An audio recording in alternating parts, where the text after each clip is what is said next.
Today, I wanted to share my creative coping mechanisms that I've been using since university and that I have learned recently as well to work through my feelings and maintain my mental health.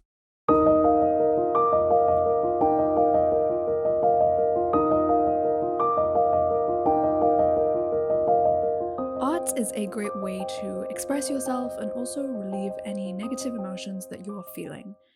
Recently, I learned that art therapy is a thing where therapists help clients use the medium of art to work through hard feelings or traumas. Just a note, I am not a licensed therapist or anyone qualified in any way to give mental health advice.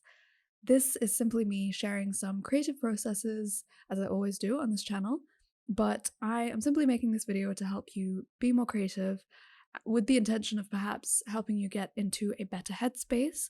But I will be leaving links below to actual videos by actually trained therapists, and that will give you more informational insight. We use our thinking mind too much, and this is a chance to really let go and understand what we need in order to release our true artist. I have been doing this method since university, and it's a great way to stop staying in my head and get out. It's very freeing and something that you don't need to pay expensive therapy for. Obviously, if you do need therapy, I would highly recommend you go. This is not a substitute, but it's perhaps a step that comes before you actually go for therapy, just for you to actually release your emotions, especially when you're in the heat of the moment. People think art is useless, but this is a way of showing that it's not. As Alain de Botton says, or Alan, I'm not sure how you pronounce his name, he says, in this video, it's just about spending time with whatever the feeling is and being able to move past it. And that is why art therapy is so great. So the first section is me talking about the tips that I have to get started with using art as self-therapy. The first tip I would say is to buy cheap materials. What you see me using in this video is children's marker pens, but otherwise I also use oil pastels and colored pencils. I mean, you can use whatever you want really, but it can be super cheap stuff because in this instance, quality or the end product doesn't necessarily matter.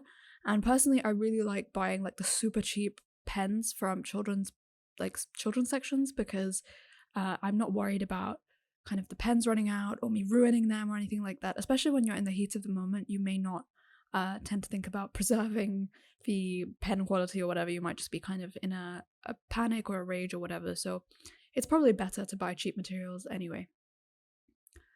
The second tip I have is to get the biggest paper that you can find. Now, normally in just generic supermarkets, the biggest you can find is probably going to be A3, especially in a sketchbook format.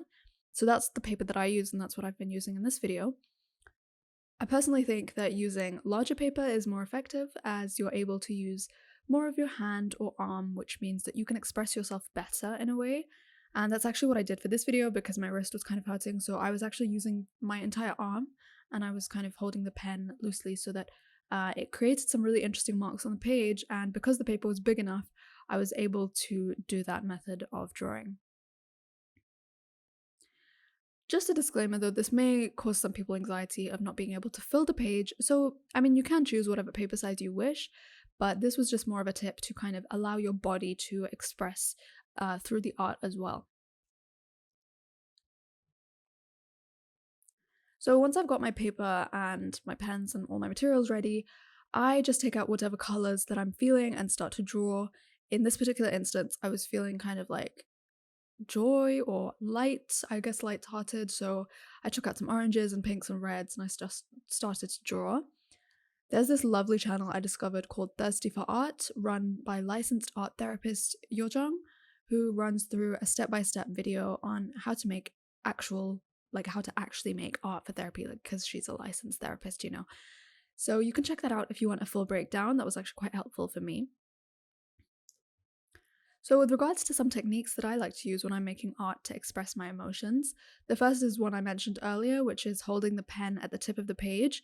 Not only is this great for just your wrist in general, because you're not gripping the pen tightly, it also allows to release more control and make more expressive, freeing marks, which kind of symbolizes me just wanting to let go and de-stress and just kind of let my unconscious, unthinking mind do the work as opposed to being worried about what mark I have to put down and being very deliberate about it.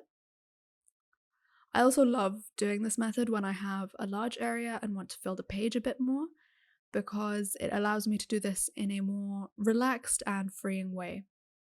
Another tip I use is to glaze my eyes. So I kind of let my eyes go out of focus and just slip into a trance mode when I'm working. If you have a hard time doing this, another way of trying this out is to just stop your thinking brain. I mean, the whole point of art is to express what's inside and stop your brain from analyzing or over analyzing. So it's important to basically not be in your head as you're working. And to be honest, this does come with practice. And even after so many years of doing art, even when I was doing this, I had a lot of judgments in my own head, but the whole point is not to reject them, not to shut them down, but just to kind of accept them as they are and let them flow through your brain and just not give them attention as such. Just leave them be. Simply focus on making the marks on the page with colors that feel intuitive. I mean, there's really no easy way or right or wrong way of doing this other than doing it multiple times in order to get the practice in. So the sooner you get over the idea that there is a right or wrong way to do it, the easier it will become. And the final technique I have when making art in general, but also specifically with this, is something that I always say on this channel, which is to be confident and finish your drawing. Finished, quote unquote, ugly drawings are always better than a non finished drawing. And this is something that I still struggle with a lot because I have zero patience. So I really struggle to finish drawings. But when I do really finish it and I finish it to a degree that I'm happy with, I'm not half assing it, the drawing itself is just much more pleasing to look at and more satisfying, at least. So always finish your drawings. I know at first it can be really hard to let go, and honestly, even to try and finish the drawing, to try and finish this drawing was a really big challenge. I mean, when I was creating this, I had thoughts like, what on earth am I doing? This is childish. This doesn't even look like anything, and just tons of other really unproductive and unnecessary thoughts. But in the end, the more you train yourself to accept these thoughts and move on, the more intuitive and freeing the art process becomes. Also, fun bit at the end, I just took out some string and tried to do some string art, but it kind of failed, but it was still kind of a fun exercise just to kind of get my hands messy and stuff. The whole point of art therapy, in my opinion, is to use your emotions as a springboard and then let them slowly seep away from you onto the paper as you do the art. You start to feel the release, and by the end, you really do feel lighter because your emotions are out of your head and into paper in the real world. Okay, so now we're moving on to analysis. Yojong also shared some techniques on this in her video, but there's one particular question that she suggested for us which I really liked, which was express the drawing from the drawing's perspective. So here's my attempt at doing that. I'm going to be speaking as the drawing now. I am a crazy collection of masses in bright, attention-seeking colors. I take up space, but stay within my boundaries. I am a beacon shining in the darkness that surrounds me. I am organized chaos, lines and dots leaping over each other in frantic attempts to get your attention. I have some rough edges, and I look a bit worn, but I am in working condition. Sometimes I am grey, and sometimes I am bright highlighter orange. I am scattered. There is no rhyme or reason, only repetition. I am a glowing wild thing in the already wild darkness. I hope you liked that interpretation of mine. Normally, you wouldn't really want to analyze someone else's art piece made for therapy, but I would love to hear your thoughts about what you have to say about this drawing that I've made.